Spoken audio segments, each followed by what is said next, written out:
Namaste. We live here at our village and we have named it Himalayan tribe. And here we live life like the ancient people used to live. We have a 200-year-old house here and we are completely surrounded with the nature. These days, because of the so-called pandemic, अपने लिए ये experience एक बहुत ultimate experience है। आप एक मिट्टी के घर में रहते हो और जो कि बहुत पुराना है, 200 साल पुराना है और उसमें बहुत प्यारी नींद आती है। I am very fortunate that today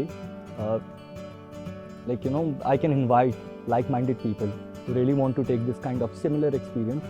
So this is the place where you can understand the simplicity of life. और जो गांव है वो शायद एक ऐसी जगह है जहाँ पर आप अभी भी बहुत सिंपल चीज़ें लाइफ के बारे में आप देख सकते हो। So here we are not living in isolation, the so-called isolation.